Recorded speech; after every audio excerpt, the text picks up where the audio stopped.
Je suis née et j'ai grandi à Montpellier, une ville qui, pour moi, a toujours été plus qu'un simple endroit sur la carte.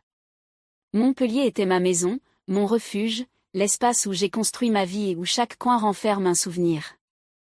J'ai rencontré Thierry à l'école, et il a été mon premier amour, celui qui semblait destiné à être à mes côtés pour toujours. Il n'a pas fallu longtemps pour que nous soyons ensemble. Nous avons construit une famille solide et aimante. Nous avons eu un fils, Jules, le plus beau cadeau que la vie m'ait donné. Et je sentais que mon monde était complet. Pendant 30 ans, Thierry et moi avons partagé une vie calme et stable, et l'idée de vieillir à ses côtés était quelque chose que je tenais pour acquis. Notre mariage était, du moins pour moi, une histoire de complicité et de loyauté. Je faisais confiance à Thierry de tout mon cœur.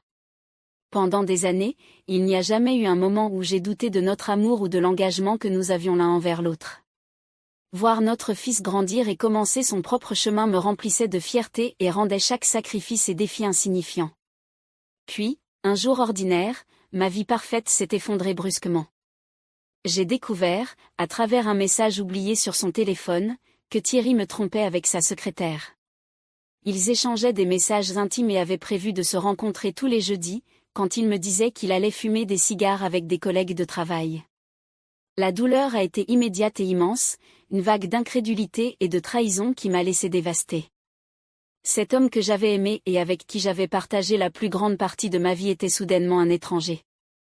Sans réfléchir à deux fois, je l'ai confronté, dans un élan de colère et de douleur, je l'ai expulsé de la maison. Aucune explication ou excuse ne pouvait atténuer ce que je ressentais, la confiance était brisée et la famille que j'avais tant chérie était réduite en miettes. Jules, notre fils, a également été dévasté par la nouvelle. La déception qu'il ressentait envers son père l'a profondément touché et il a décidé qu'il ne voulait plus voir Thierry. Nous nous sommes donc retrouvés seulement Jules et moi dans la maison, essayant de retrouver une routine normale. La présence de mon fils a été mon soutien pendant cette période difficile, même s'il devait faire face à sa propre douleur et à son entrée à l'université. La maison, autrefois remplie de rires et de souvenirs, semblait désormais un endroit différent, chaque coin conservant un fragment de ce que nous étions autrefois. Jules grandissait et commençait à explorer le monde au-delà des limites de notre maison. Il avait commencé l'université, ce qui était une grande fierté pour moi. Même si nous vivions ensemble, nos horaires coïncidaient rarement. Il était toujours impliqué dans des fêtes, des groupes d'études et des activités universitaires. C'était un nouveau chapitre pour lui, une phase qui me rappelait la jeunesse que j'avais autrefois, mais qui semblait maintenant lointaine. Je passais de nombreuses nuits seule, essayant de trouver du réconfort dans des films et dans un verre de vin, essayant de gérer l'absence de Thierry et le silence de la maison. Malgré tout, je ne voulais pas que Jules perçoive la tristesse qui m'accompagnait. Il était dans une phase de découverte, et je voulais qu'il profite de chaque instant sans s'inquiéter pour moi.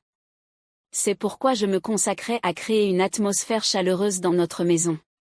Chaque fois qu'il était présent, je préparais des dîners, organisais la maison et faisais en sorte de montrer que j'allais bien, même si intérieurement je luttais contre une solitude qui semblait inévitable. Puis, un jour, Jules m'a annoncé qu'il partait en voyage avec des amis de l'université et m'a demandé s'il pouvait en amener un chez nous pour dormir la nuit avant le départ. J'ai accepté sans hésiter. Quand le soir est arrivé, j'ai préparé un dîner spécial, quelque chose que je n'avais pas fait depuis longtemps, et j'ai servi une bonne bouteille de vin. C'était réconfortant d'avoir de la compagnie, et ce dîner avec Jules et son ami Martin a été une agréable soirée pleine de rires et d'histoires. Après le dîner, les garçons sont allés dans leur chambre, et je suis restée dans le salon, regardant un film et profitant du reste du vin. Il y avait un calme dans la maison qui m'apportait un sentiment de paix. La solitude semblait un peu moins pesante cette nuit-là, et je me suis permis de me détendre et de profiter du moment.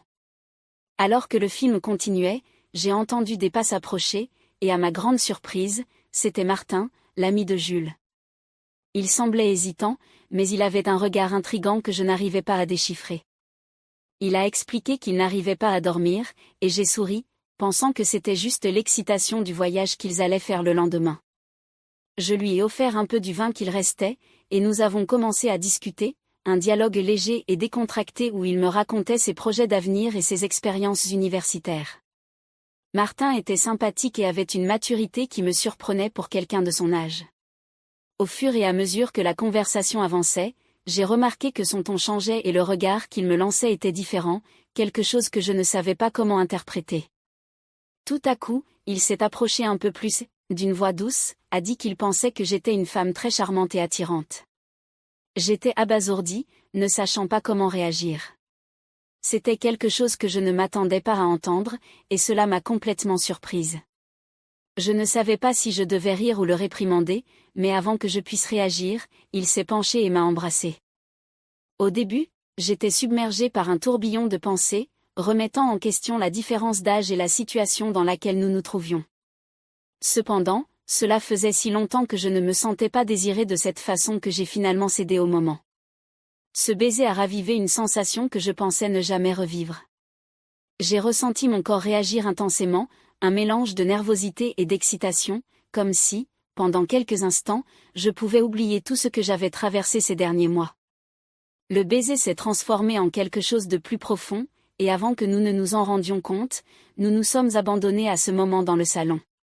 C'était une nuit de redécouverte où chaque caresse semblait éveiller une partie de moi que j'avais laissée endormie pendant des années.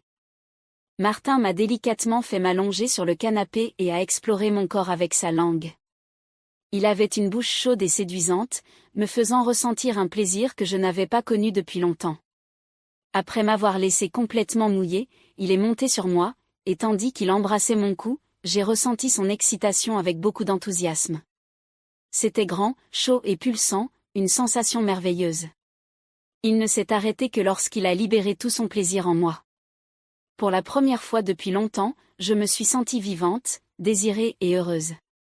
Il y avait une intensité entre nous qui était presque irréelle, une connexion inexplicable qui me faisait oublier toutes les barrières qui pouvaient exister.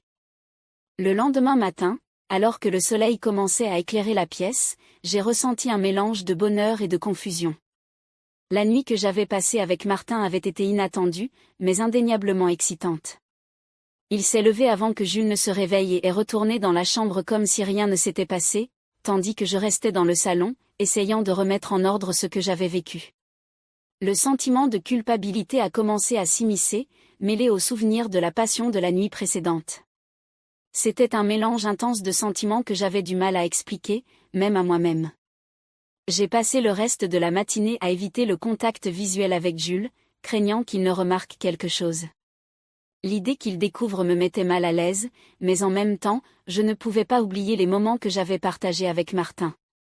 Lui et Jules sont partis pour le voyage peu après le petit déjeuner, et je leur ai fait mes adieux avec un sourire préparé, mais mon esprit était en désordre. Je savais que cette rencontre avait éveillé quelque chose en moi, quelque chose que je n'avais pas ressenti depuis longtemps, et le départ de Martin laissait un sentiment de vide difficile à ignorer. Pendant les jours où il était absent, je me suis surprise à revivre chaque instant, à me souvenir des caresses, des regards et de la connexion que j'avais ressentie. C'était quelque chose d'aussi inattendu que puissant que je ne savais pas comment gérer. Ce n'était pas seulement une attraction physique, mais une connexion émotionnelle qui semblait se renforcer avec le souvenir.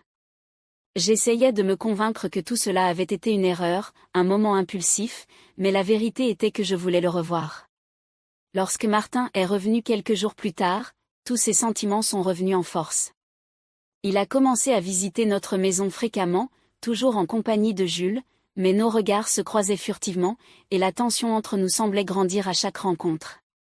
Je savais que c'était compliqué, qu'il y avait beaucoup en jeu, mais la possibilité de vivre quelque chose de nouveau, de redécouvrir la passion que je pensais avoir perdue, était trop tentante pour être ignorée.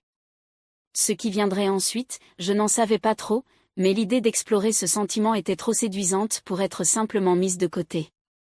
Alors, tu as aimé cette histoire ? J'espère que tu as profité de chaque seconde de cette vidéo. S'il t'a laissé curieux d'en savoir plus, tu sais quoi faire, mets un like et abonne-toi à la chaîne pour ne manquer aucun détail des prochains contenus, bien sûr, active la cloche ainsi, tu seras averti chaque fois qu'une nouvelle vidéo sortira. Dis-moi dans les commentaires ce que tu en as pensé, j'adorerais connaître ton avis. À la prochaine, je t'attendrai.